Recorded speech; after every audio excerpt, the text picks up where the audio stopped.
जय हिंद दोस्तों, स्वागत दोस्तों आप सभी लोगों का आपके अपने YouTube चैनल शांतम स्टडी सेंटर में। मैं हूं दोस्तों निखिल शर्मा और आज आप सभी लोगों के लिए फिर से एक नई वीडियो लेकर के आया हूं। इस वीडियो में दोस्तों आप सभी लोगों को लारेंज बल के बारे में एकदम अच्छी तरीके से बताऊंगा। आखिर दोस्तों लारेंज बल है क्या, इसके बारे में दोस्तों आप सभी लोगों को एकदम अच्छे तरीके से बताऊंगा। चलिए दोस्तों, लारेंज बल के बारे में एकदम अच्छे तरीके से जानकारी प्राप्त करने के लिए इस वीडियो को दोस्तों अंत जरूर देखिए। चलिए दोस्तों वीडियो को शुरू करते हैं।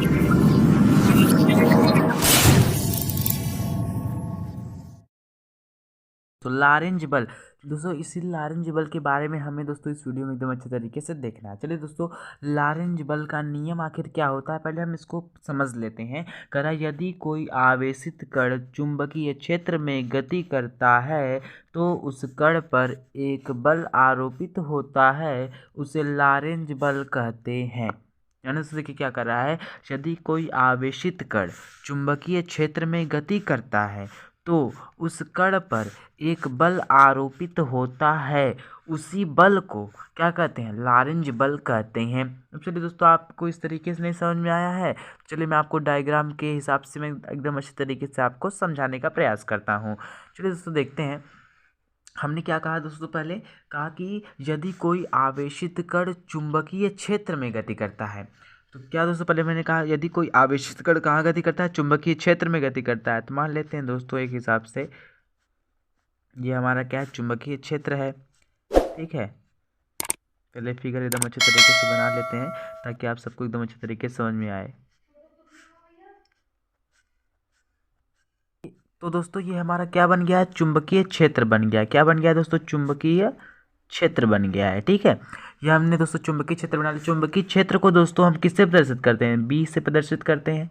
ठीक है, बी से प्रदर्शित हमने कर दिया। अब दोस्तों देखिए, जो मान लीजिए यदि कोई चुंबक होता है तो उसके कितने ध्रुव होते हैं, दो ध्रुव होते हैं। एक नॉर्थ ध्रुव होता है तो एक साउथ, एक दक्षिणी ध्रुव, एक उत्तरी ध्रुव। नॉर्थ पोल और साउथ पोल, दो पोल होते हैं। तो हमने यहाँ मान लीजिए नॉर्थ पोल और एक कौन सा पोल है दोस्तों, साउथ पोल है। ठीक है, अब हमने प्रश्न में क्या कहा है दोस्तों, यदि कोई आवेशित कण चुंबकीय क्षेत्र में, अब हमने चुंबकीय क्षेत्र तो बना लिया, ये पूरा क्या है दोस्तों, चुंबकीय क्षेत्र है। यदि कोई आवेशित कण, अब आवेशित कण भी तो आना चाहिए। अब चलिए दोस्तों यहाँ से ले लेते हैं, कोई आवेशित कण हम ले लेते हैं यहाँ से। चलिए ये मान लेते हैं एक आवेशित कण है, दो है, तीन से दोस्तों बहुत सारे हैं। ठीक है, चलिए जब कोई आवेशित कण क्या करे, जब कोई आवेशित कण इस पूरे चुंबकीय क्षेत्र में गति करता है। अब मान लेते हैं दोस्तों आवेशित कण क्या है, क्यों जो होता है आवेश क्या दोस्तों, प्लस और माइनस दोनों होता है। तो हम यहाँ मान के चलते हैं प्लस आवेश है। ठीक है, प्लस आवेश लेकर के यहाँ पे चलते हैं। तो जब कोई आवेशित कण इस चुंबकीय क्षेत्र में गति करता है तो इस कण के ऊपर, इस कण के ऊपर, इस कण के ऊपर एक बल आरोपित होता है, उसी बल को हम लारेंज बल कहते हैं। उसी बल को क्या कहते हैं दोस्तों, लारेंज बल कहते हैं, यानी फोर्स होता है। ठीक है, उसी फोर्स को क्या कहा जाता है, लारेंज बल कहते हैं। फिर से आप सब लोगों को एकदम अच्छे तरीके से समझा देता हूँ।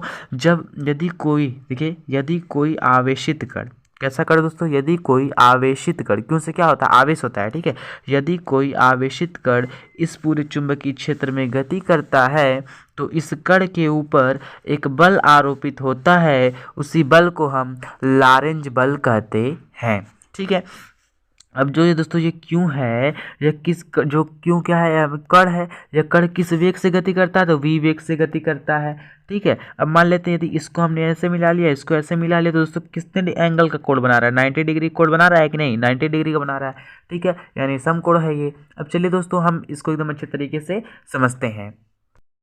दोस्तों हम यहाँ से एक फार्मूला भी निकाल सकते हैं। देखिए दोस्तों कैसे फार्मूला निकलेगा दोस्तों, लारेंज बल हम यहाँ पे पढ़ रहे हैं, लारेंज बल, लारेंज बल यानी कि दोस्तों क्या हो जाएगा, F इज इक्वल टू।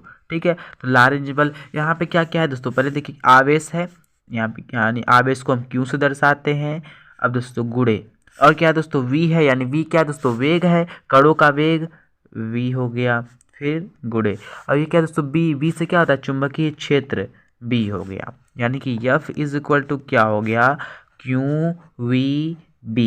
तीन चीज़ें हो गई हमारे कि नहीं, हो गई ना। अब दोस्तों देख लेते हैं यहाँ पे क्यू क्या है, वी क्या है और बी क्या है।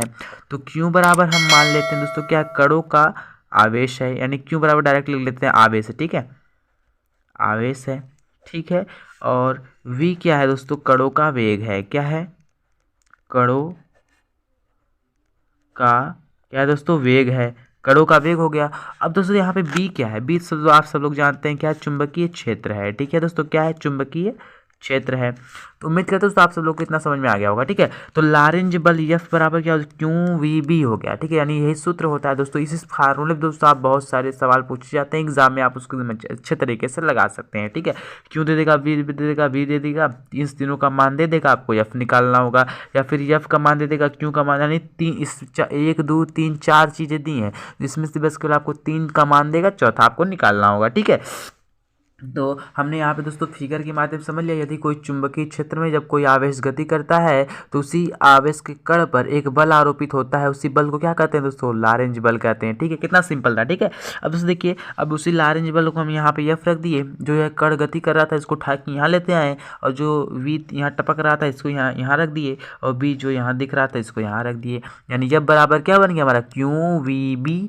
ठीक है, अब दोस्तों देखिए, एक तो बात हमारी यह है कि जब कण पर एक लंबवत बल लग रहा है, अब दोस्तों हम मान सकते हैं, मान लेते हैं यह हमारा क्या है, चुंबकीय क्षेत्र है, पूरा चुंबकीय क्षेत्र है। ठीक है, यह पूरा चुंबकीय क्षेत्र है। अब मान लेते हैं यहाँ ये कोई कण है, ठीक है, आवेशित कण है। अब मान लेते हैं कोई बल अगर यहाँ से लग रहा हो, तब 90 डिग्री का ना लग करके, एंगल एकदम सीधे का ना लग करके, कोई यहाँ से लग जाए, कोई यहाँ से लग जाए, तब क्या होगा।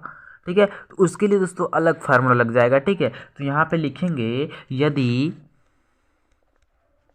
यहाँ पे एकदम अच्छे तरीके से हम लिखेंगे, यदि कण चुंबकीय, यदि कण बी के दिशा, यदि कण बी के दिशा के लंबवत न हो तो थीटा कोण पर, तो थीटा का मान होगा। ठीक है, यदि दोस्तों यदि कण चुंबकीय क्षेत्र की दिशा के क्या हो, लंबवत न हो, तो थीटा का मान क्या होगा दोस्तों। ठीक है, तो थीटा कोण यानी थीटा का मान क्या होगा, तो दोस्तों यहाँ पे हम देखते हैं थीटा का मान आखिर क्या होगा। तो यहाँ पे हो जाएगा हमारा F is equal to Q V B sine theta. ठीक है, साइन थीटा। अब चलिए दोस्तों हम मान लेते हैं, यदि हम यहाँ पे थीटा इज इक्वल टू क्या ले लेते हैं, थीटा इज इक्वल टू यदि हम जीरो ले लेते हैं, तब देखते हैं दोस्तों क्या होता है। ठीक है, शर्त first and theta is equal to यदि हमने जीरो ले लिया, तो दोस्तों यहाँ पे क्या हो जाएगा, F is equal to Q into V into B, यहाँ पे हो जाएगा साइन 0 डिग्री। ठीक है, तो यहाँ पे लिख देंगे, यहाँ पे लिखेंगे, चूंकि साइन 0 अंश बराबर होता है 0। ठीक है दोस्तों, इतना तो दोस्तों आप लोगों को पता होगा। ठीक है, तो यह बराबर हो जाएगा क्यू वी बी साइन 0 अंश का मान 0, तो यह बराबर क्या हो जाएगा, जब 0 का गुणा दोस्तों किसी भी संख्या में करेंगे तो उसका मान क्या आएगा, 0 ही आएगा। यानी दोस्तों यहाँ पे बल क्या हो गया, 0 हो गया। ठीक है, यानी एफ का मान कितना आ गया, एफ इज इक्वल टू कितना आ गया दोस्तों, 0 आ गया। यानी कि दोस्तों इस पर कोई भी बल कार्य नहीं करेगा। ठीक है, चलिए दोस्तों एक बार हम फिर से आप सबका रिवाइज करा लेते हैं। ठीक है, चलिए दोस्तों पहले समझ लेते हैं कि चुंबकीय लारेंज बल आखिर होता क्या है। यानी जब कोई आवेशित कण चुंबकीय क्षेत्र में गति करता है तो इस कण के ऊपर एक बल आरोपित होता है, इसी बल को लारेंज बल कहते हैं। लारेंज बल को दोस्तों यानी हमने यहाँ पे एफ से दर्शा दिया है। 2 पोल होते हैं, नॉर्थ पोल और साउथ पोल। चुंबक में कितने पोल, 2 ही ध्रुव होते हैं, एक उत्तरी ध्रुव एक दक्षिणी ध्रुव होता है। और चुंबकीय क्षेत्र को बी से दर्शाते हैं, और कणों के लगने वाले वेग को वी से और आवेश को क्यू से।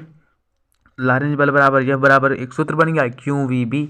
ठीक है, यानी यहाँ जहाँ पे क्यू क्या है, आवेश है, वी क्या है, कणों का वेग है, बी क्या है और चुंबकीय क्षेत्र है। ठीक है, यदि कण बी के दिशा के लंबवत न होकर थीटा का मान होगा, यदि कोई कण इससे लंबवत न हो, इधर से टेढ़ भाग कुछ हो जाता है, उसके लिए क्या होगा, यह बराबर Q V B sine theta हो जाएगा, थीटा का मान 0 हो जाएगा, तो यह बराबर क्यू वी बी साइन 0 अंश, साइन 0 अंश का मान 0 होता है, 0 से गुणा कर देंगे तो एफ का मान क्या आ जाएगा, 0 आ जाएगा।